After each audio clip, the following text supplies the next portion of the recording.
Welcome. You are at the CCC.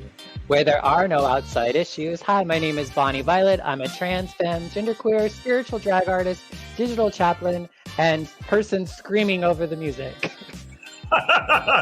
My name's Anthony. I'm a 7th year doctoral student, an addict, and an alcoholic. I'm currently in my office at work and excited to be on today, and I care about you. Yes, and I'm Lulu, and my pronouns are he and him. I'm in recovery for alcohol and crystal meth, and I am a former Miss Castro Country Club, and I'm always in search of balance. And each week we provide and create a brave space where we engage in topics around recovery. Mm-hmm. And our intention is to hold and inspire better spaces for people in recovery. By tackling topics sometimes used to separate us. But before we do that, like, subscribe, comment, and ding that bell. Ding, ding, ding, ding. And you forgot you have some new dialogue. What is it? That's right. What's my new dialogue? Okay. Disclaimer. Our disclaimer. Oh, okay. Snap out of it. Get into it. So our disclaimer. Number one, we represent ourselves only. We don't represent the Castro Country Club or any recovery program. We aren't ambassadors for anything. What we say is not clinical advice. It's not life advice. Don't take your advice from a podcast. And I don't know. Especially this one. Absolutely not. No. How's everybody? Well, how are you, Liz? I'm good. I'm at home. I'm in my favorite spot on my couch. Hey. Right. Yeah. And me, I'm just living for this sparkle. Like, it's like good lighting and rhinestones. Who needs chocolate or cocaine when you got rhinestones? Oh my God, I love it. The good lighting and calm. Right? I love all of that. I'm at work right now. I took a break. I had my last client a little bit ago. And I was just looking forward to be on today because I can't, obviously we can't all be in the studio because our producer, Brandon, is sick, and he is the mastermind behind orchestrating all of this for us to be live. And so I guess I just want to express some gratitude to him, since even though he's sick, he was able to put this together for us so that we could be online. Yeah. Yeah. Brandon. Fabulous. Thank you, Brandon. So can y'all tell that I'm like on a super old computer? Look how pixelated I look. Is that what's going on? Yeah, it's a really old computer. I think this is from 2006. I thought you just had like a RuPaul's Drag Race filter on or something. Season 1. I feel like the new season announcement came out today, and I thought it was looking a little bit like your camera. Some season 1 lighting. Yeah. You know what? Sometimes you got to go back to the basics. Totally. Yeah. Exactly. Yeah. Someone was saying about like the whole look and feel, but I have a friend who's on this season, which is really yummy. Oh yeah, who's that? Well, Selena S. Titties. Oh, she seems like a lot of fun. Yeah, she is. She's a lot of fun. She's super excited. I heard one of them share that she was sober.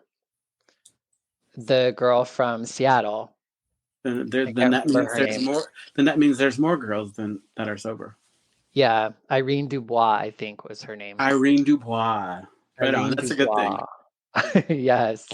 We're everywhere. Jaylon says not season 1 basics. LOL. Whoa. Can I tell you that I to this day have a gripe with season 1. I think that she was robbed. Mm-hmm. She was totally robbed. Well, I think you should stop thinking, because I think it happened just the way it was supposed to. Yeah, no, I would say all season I thought it was Nina Flowers, but I do think that Bebe won. Bebe deserved to win. Bebe won it. Yeah, I think she won it the final episode. Well, listen, we can disagree, Lewis. No, we just have to. We just have to. Yeah. I love Nina Flowers. Me too. I love Nina Flowers too. I think that you know what? For some people, I don't think that getting to the end and winning the crown is the best thing for them. Right. No, I think it's great to win, but I think that winning doesn't guarantee that you're all of a sudden going to be able to capitalize on that success. I mean, just look at like an American Idol and other things like that. Some people just naturally have it, and it's maybe a step up, a stepping stone, but it's like if you don't have that thing, it doesn't matter, you know?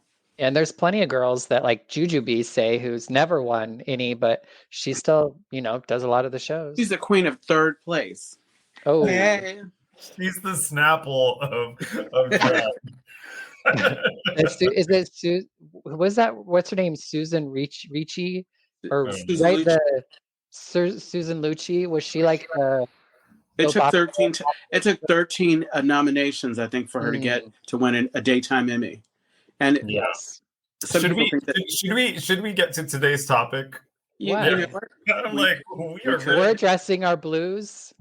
So today's topic for folks chiming in or listening in is holiday blues. We did this topic last year. So in the tradition of the podcast, we like to wrap up the year discussing holiday blues. Yeah, holiday blues first, and then we talk about, I think in the coming week, we haven't discussed this yet, but in the coming week, we might discuss lessons learned for the year. So we're starting out with holiday blues. Since a lot of people during the holidays, it starts around November, definitely comes to a fever pitch in December, struggle during the holidays, either because they feel they're estranged from their families or I don't know, there are any number of issues, but it tends to be a rough time for a lot of people. Yeah. Well, and sometimes it's like, sometimes people that are no longer here, it can be sad, like, you know, the holidays when you usually spend them, say, with family members or friends who have passed or something as well. Is that a blue ball? Yeah, I was thinking about holiday blues, and it's one of my ornaments for my tree. It's a beautiful blue. I love how Bonnie Violet was saying like this very sweet, heartfelt thing, and you came and interrupted with your damn ornament. No, it was good. It was cute. That's how we roll. If you're listening and you can't see it, Bonnie was sharing, and I pulled out this lovely blue ornament because I was thinking holiday blues because I got the wrong idea. No, it was good. Bonnie Violet, you're so gracious. Some days. Absolutely, and thank you. I appreciate your grace.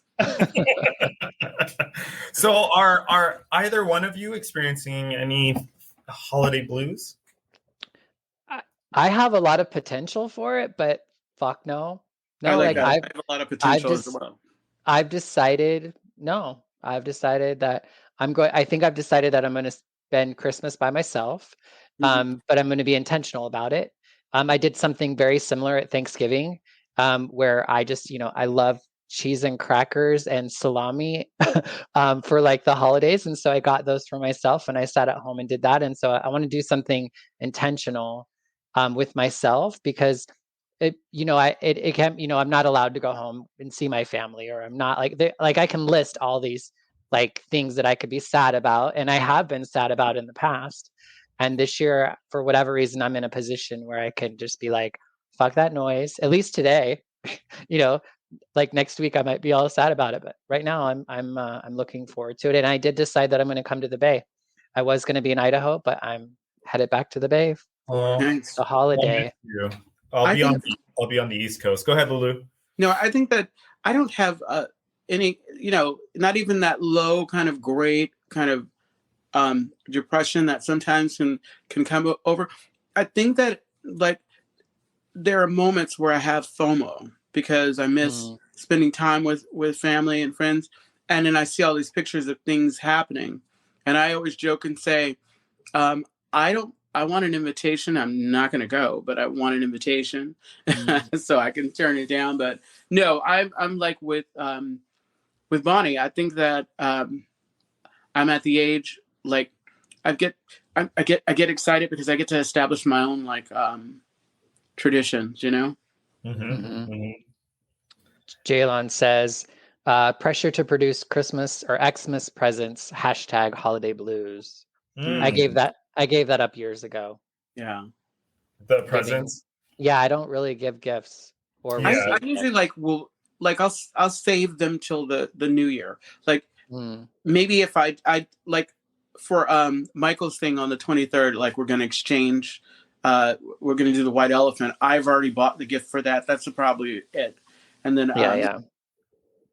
That's so much fun. Yeah, this is my first holiday with my family in many years. I think I want to say that it might be the first time in the 16 years that I've lived in California. I don't think I've done any holidays with my family, and that was deliberate, right? Like I used to feel estranged from my family, and I was talking to someone recently that I don't know what happened. Like something really changed in the last few years with my family. It never used to be the way it is right now. Is it you? Well, I was thinking about that, and like from my clinical training, like one of the things that I've learned, like when it comes to family systems, is like sometimes all you need to impact the family system is to change one person or one part of it, right? Because it's impossible for the entire system to go on as it was if you have this one person that's refusing to kind of do it all the same, right? So there's this ripple effect. So I don't know that I want to credit myself for just how wonderful and just how wonderful my family has been. But maybe my getting sober had something to do with that, right? And not just like my physical sobriety, but my emotional sobriety, because I had a grudge toward all of my aunts and my dad and my grandmother for so many years. And then because of my fourth and my fifth step, I think that softened me over time. Yeah. So yeah, I'm very excited to go back home. But my holiday blues is that, and I love everyone in San Francisco, I'm going to miss all of you. And that makes me feel emotional because y'all have become my family too. Yeah. So but I think that game night will be less like kind of anxious and frenetic because you won't be here. Did you say anxious and frenetic? Yeah. Are you saying it's a I gift? think what you meant to say, Lulu, is boring. I think that's what you mean. Okay, boring. Are you saying Anthony not being there is the gift? Is that what you're saying? Mike Pony says when I was depressed during the holidays. Now that I'm not, the holidays are better, but still not the way they were before I used. Welcome, Mike. Love you. Love running into you. Mike, thank you for chiming in.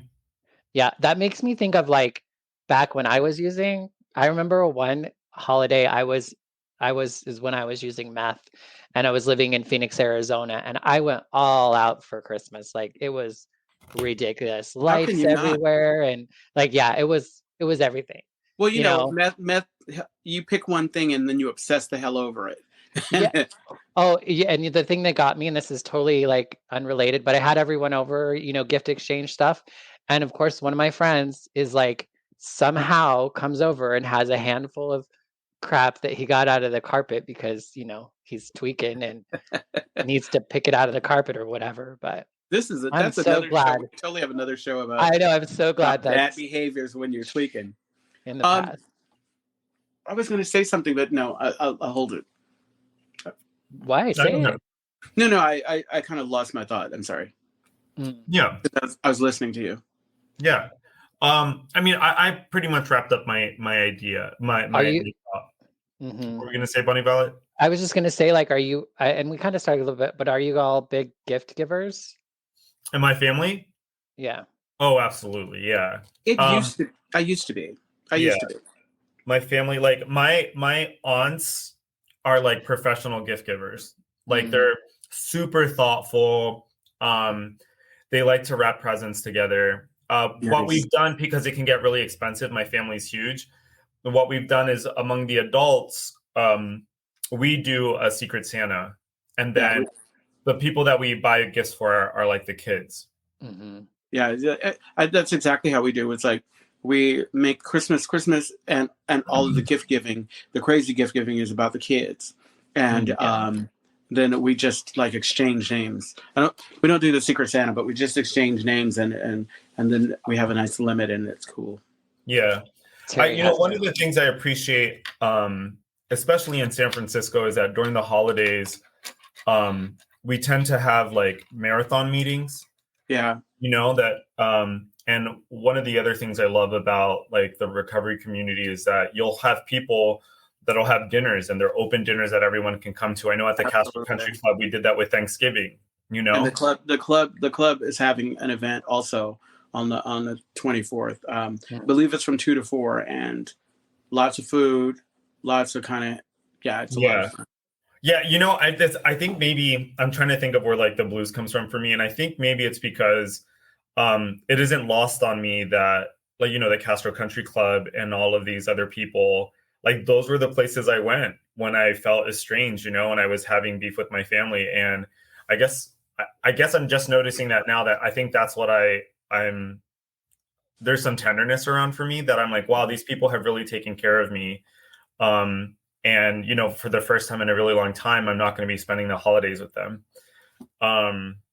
So I guess maybe what's coming up for me is like, I didn't realize just how important my recovery community was to me. You know, I mean, I always talk about how connected I feel, but just around the holidays, you know, we get to teach each other how to feel, how to show up in these situations, and to show up. Because I was thinking about like when I was using, like I was very dramatic.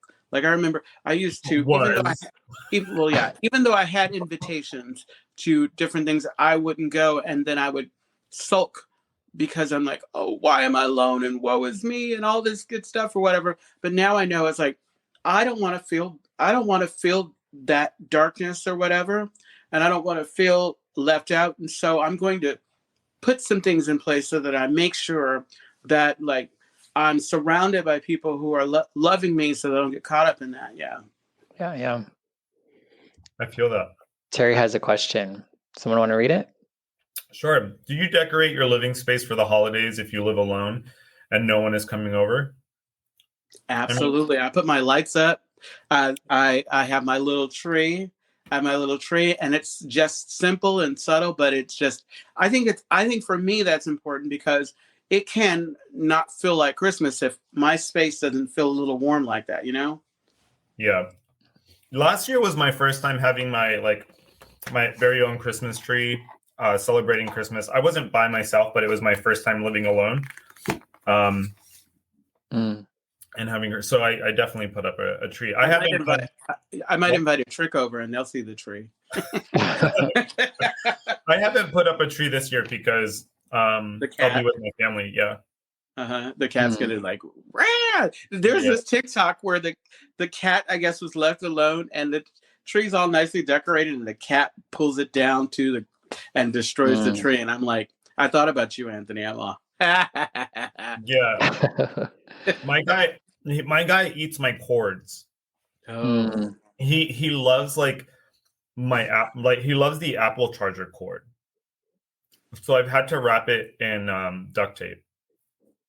That has nothing to do with the holiday blues. I guess to kind of like switch gears a little bit. Yeah.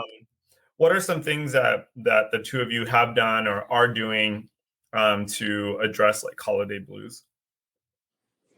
I mean, I think for me, it's just kind of planning it ahead of time, or just like thinking about it. Again, just I think trying to be intentional. Like even like I'm not necessarily planning on doing anything big. You know, I don't have a home, so I don't have, you know, a place to decorate. And but I think just being intentional, because, you know, there's plenty of holidays where like I just didn't plan something, and then I find myself alone, or I find myself somewhere where maybe I didn't want to be, and then I'm like sad about it, or wonky about it, or isolated, or around people I don't want to be around.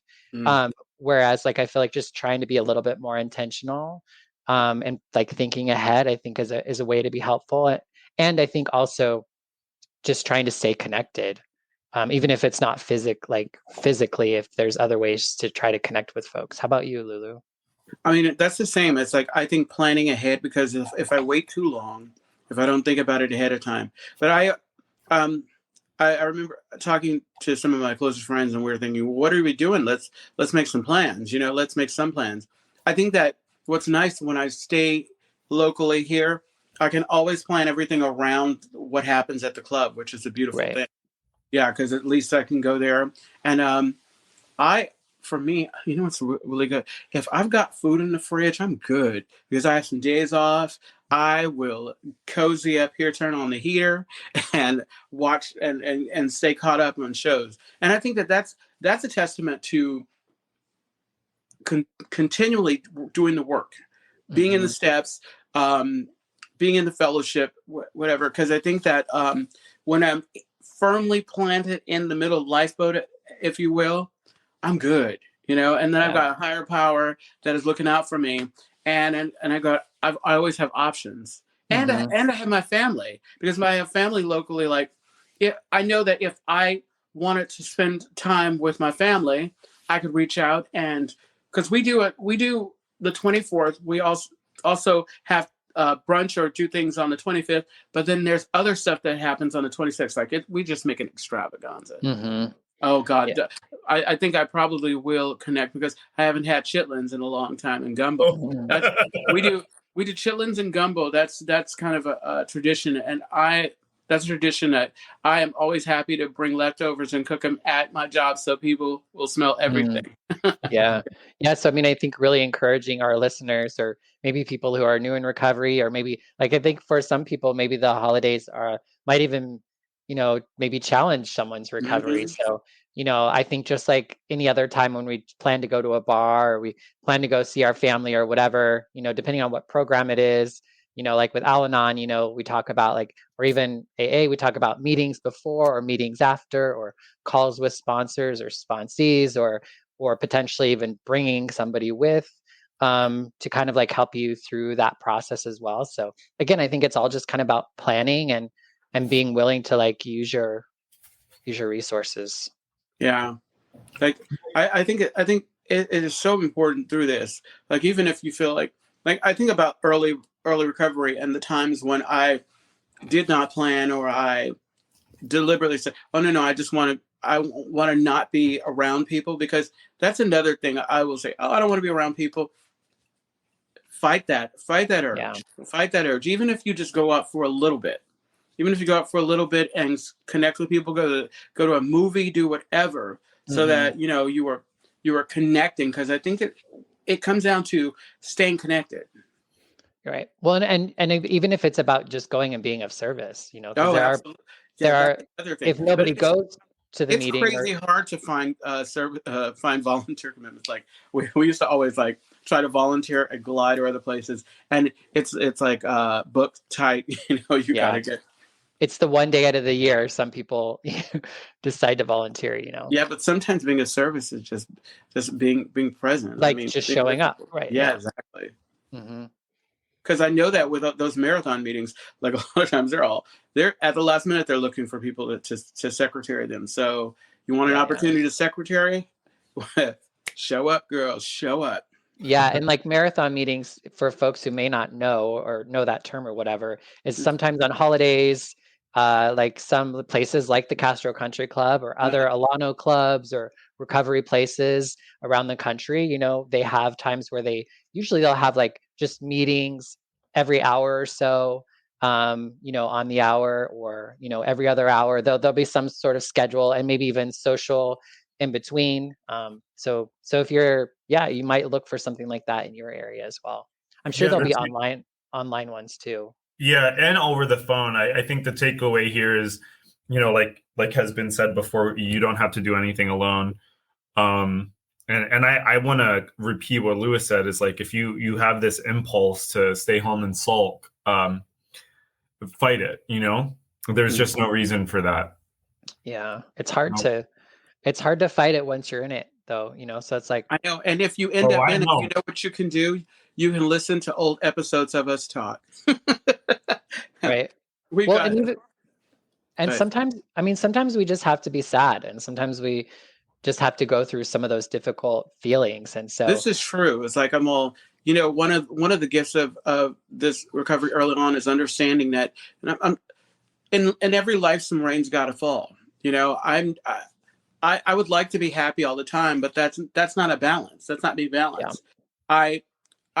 I go through those things so that I can appreciate the times when I feel good, you know, And it's not the end of the world, because I think as addicts and alcoholics or whatever, sometimes, I know you've heard this, sometimes we don't know the difference between a bad day and the end of the world. And the thing about it is, like, the more we go through, have experiences, and we make it out on the other side, the more we believe that it's possible. So you're right, Bonnie. Sometimes we got to sit through the sadness, but you don't have to do it alone. You get to be sad with other people.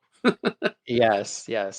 This too shall pass. Absolutely. And sometimes I hate hearing that. But I met with my sponsor last night, and I'm like going through some stuff about work, because obviously my perfectionism is kind of showing up, in my need to have things be a certain way. And I'm realizing that I want to be happy. And I'm telling myself I can make it through another couple of weeks, because that's all. Yeah. There'll be a shift. Oh, you got this. Oh, that's like when he says, "Oh, you look like the 4th of July." Makes me want a hot dog real bad. Yeah, and this is a great time. Usually Anthony does this, but for folks who are listening, we'd love to hear how you're coping with the holidays, or what is it that you're doing to tackle your blues, or maybe even hang out in your blues, or whatever, we'd love to hear from you. So please share. Yes, in the comments. Let us know. Let us know. Let it snow. There is snow here, actually. Really? In Idaho. Yeah, there's been a lot of snow. A good amount of snow. It snowed every day the last 4 or 5 days. That's sweet. Yeah.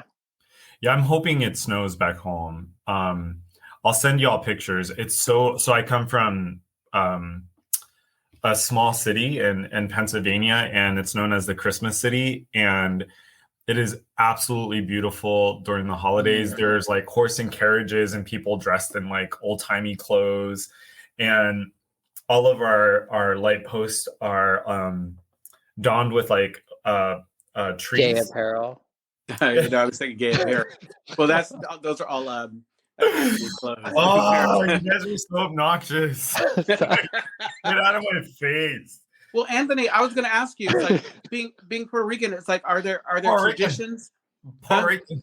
Puerto Rican. Are there traditions like that your family like? Oh my God, yes. So when I was a kid, my mom would go. I think it's bajandeando, which is basically like you start at someone's house and you have like people with instruments and stuff like that. It's caroling, but it's like next level caroling. And so you go to one person's house and you go and you show up and you start your singing and playing instruments, and then you go to somebody else's house and more people come together and more instruments, and you're eating at their house, and then you leave that house and you get bigger and you go to somebody else's house and you're singing.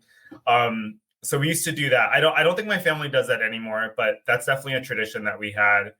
My aunts have been starting new traditions in my family, which is really exciting, like having dinners and saying and doing certain things during dinners. What other things? There's certain foods we always make. So we always make like arroz con gandules, it's basically rice with these pea type things, and then we serve coquito, which is it's an alcoholic drink, but we also have like the virgin version of it. It's basically Puerto Rican eggnog. I love eggnog. My grandpa used to always make eggnog every year. Yeah, I love eggnog. Oh, and the other thing is Puerto Ricans go out when it comes to like decorating. They like go all out. Like one of the most beautiful places I've been told to visit is Puerto Rico during the holidays, because people really they really go out. So there's some of the things I can think of. Something you said, I think that is helpful for folks listening, like starting new traditions, because I think that we kind of have to establish some new patterns now that we're not drinking or whatever. Because early on, I remember being nervous about going and being with my family, just because I knew that as much as they loved me, they weren't changing certain things for me. It's like if they were drinking, they were drinking, and it was my responsibility to decide how long I could handle it before like I would have to leave. But yeah, That's I do fair. like spending time, but sometimes it's like I put the egg timer on and decide I'm gonna be here as long as. Go ahead. I just remembered another holiday blue thing. So last year I was really sad because it was it was my first holiday without my now former partner. And I remember that because I love how you said my now former partner. Wouldn't it been just nice to say former partner? Weren't you? What's it like? You should mind your business and not. Oh. So it was very interesting language for sure. Yeah. Listen, I'm trying to peel this orange and have this conversation at the same time. But basically, my ex is basically what I'm going to say. But it was my first holiday without him because the year before that we had celebrated Christmas and it was horrible. Well, it was not entirely horrible, but it was still the first time I had celebrated major holidays with a significant other. And so it makes me wonder if that comes up for people like y'all, if it comes up for you wanting to be booed up during the holidays or feeling it's cuffing season. Yeah. Cuffing season. Yeah, no, not anymore. I mean, I was married I've once. never been booed up for holiday seasons. So I had some, married holidays and, did the in-laws stuff and the, that sort of thing. And there was definitely a lot more to do with the holidays and all, but I don't necessarily feel any more single than any other, than any other day.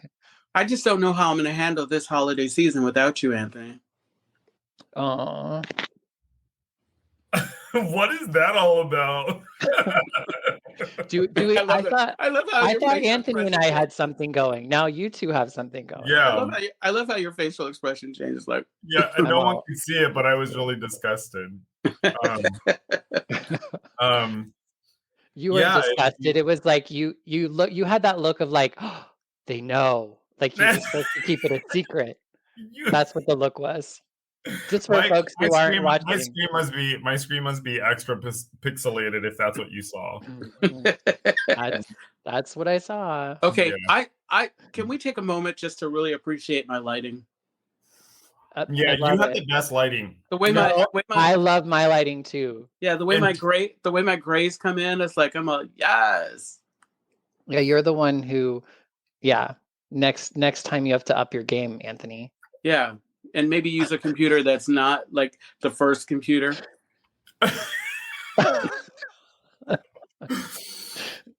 This is I'm using the computer at work. I should have just come in on my phone. I don't know. I feel what? What are you gonna say, Louis? No. I think that I don't know. It's maybe we could go back to new, because when it comes down to this idea of holiday blues, it's I feel I don't know about you guys, but I'm in this much better position because for me with my recovery, it's I have to be on top of it all the time. You know what I'm saying? Because the way depression works or did work for me is by the time I was in it, and I couldn't escape it. And so I'm constantly proactive about the things that I'm doing. And so, of course, because I've put in the work leading up to, I'm looking forward to the season. But the problem before before recovery, or even before this period in my life, I was so in my head about other stuff that by the time this came, it was already here. And so, yeah, I don't know. I think that whatever you do, whether it be 12-step, whether it be smart recovery, whether it be anything, I think it's all the stuff that we do leading up to that get us ready for these tough times. Because I'm such a Virgo. I like to see what's around the corner. Obviously I can't, but I like to prepare as much as I possibly can. Every episode you have to mention that you're a Virgo. I know. I was just gonna say that. I'm Louis, that's not bad. It's just that you're a Virgo. I know Terry is like, I don't know if you all are seeing all the comments, but Terry is the narrator. I know, Yeah, exactly. Is Anthony eating his lunch? Anthony's lighting is never mind. Yeah, it's pretty bad. I was eating. Lewis has to stay on top of it. Okay. Yeah, I'm gonna stay on top of it this holiday season. Well, like, one thing that came to mind for me was just like, also it's like, like I've just talked even about how like, oh well, I feel good, I want to do it by myself, like blah blah blah. I think sometimes in recovery I can be like, oh, I don't need it, so I'm not going to participate. But I think also maybe just like checking in on loved ones or friends, like calling them just to see if they're okay. It doesn't even have to be about you. Yeah, it could just be. That's when we talk about service. Yeah, being a service. Pick up a phone list at some meeting and just call people randomly and wish them a happy holiday. Mm-hmm. Do you all send Christmas cards or holiday cards? I don't. I wanted to get in that, but I just can't keep up with people's addresses. Yeah, I had some people reach out to me like, I want to mail you a Christmas card. I'm like, I don't have an address right now. I like low-key get sketched out when people ask for my address because I'm like, why? We know. Can I have your social security card? Your social security number? I don't know. You're so sus, Anthony. No, well, you want to know why? So you want to hear a story? It happened on Christmas. No, it was Valentine's. So did you guys see that message? Then wait until Valentine's. Wait, did you see that message? I guess it's a holiday. What does it say? 9 minutes. Oh, 9 minutes. You aren't paying attention. It's like I thought it said 9 inches. Oh. Oh, survival skills for the all right, Terry. Giving them some guardrails. Thank you, Terry. Right. Survival skills for family holidays. That's a good one. Well, my thing has been, well, you mean like for drinking? I'm assuming for drinking or for anything. Period. I mean, because it's like the drinking. Drinking is the part of it, but the subtle stuff is that, like, I know you saw that Saturday Night Live skit where the landmines, because your family are the ones that install all the buttons, and usually it's the landmines and not just the drinking that can really kind of fuck with us. I think thinking about time or duration with family can probably be a helpful thing that we haven't talked about already, is just like thinking about. I said egg timer earlier. I was like, I'm all the egg timer or the hourglass. Like, this is as long as we can do this. Right. Or even like the time of day or the event. I'm sure some events or some time of the event might be more messier than the other. So I think maybe, again, it's just kind of like trying as much as you can to kind of think ahead of what's going to make, I don't know, what can I do to alleviate some of that potential either triggers or discomfort or, feelings that are going to make me want to get out of them. Having an exit plan. Yeah. Exit plan. Especially if you're traveling away to your family because you don't live with them. Like maybe having if you're staying with folks who are not as much drama, or I don't know. Yeah. Like in Al-Anon, they talk a lot about like, if you're going to go see the family or you're going to go be in those events, don't like stay with your family. Like get a hotel if you can, or stay somewhere else. Or I know I've been at home sometimes, and usually when I go, well, I haven't been home, anyways, but like even just being able to go for a walk, most anywhere we are, maybe go for a walk or go for a drive, depending on what you're able to do, just to kind of like get away, catch your breath, whatever you need to do. I think that can be helpful too. Yeah. Those are all really good. Check out the meetings, or if you do meetings, check out the meeting schedule where you are. It's always fun to go and be the special guest, and we'll say, and is anybody visiting? I'm Lewis from San Francisco. Yeah, I was going to suggest the meetings too. My hometown has it's like old school. I feel like every meeting I've gone to back home, everyone has like 15 plus years, and those have been great. How is it for folks navigating? Because I think many of us, I know for me, I'm in Idaho again, but like sometimes going home is like, you're not like we talk about often, like being in San Francisco, we're surrounded by queer people. So it's like, if you're in those smaller towns or places, you're probably going to a meeting that might not get a lot of folk like us, so to speak, in there. And so I think kind of navigating that too can be a challenge as well. Yep.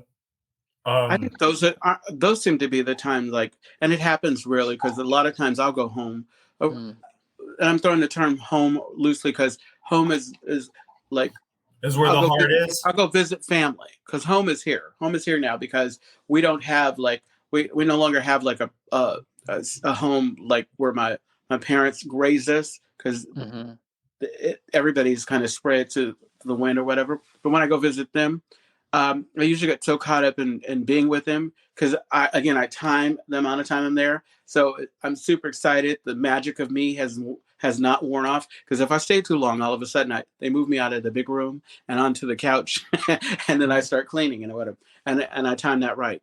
But I don't have to worry about going to meetings and feeling like other because I'm just comfortable in my skin. Yeah, I don't know.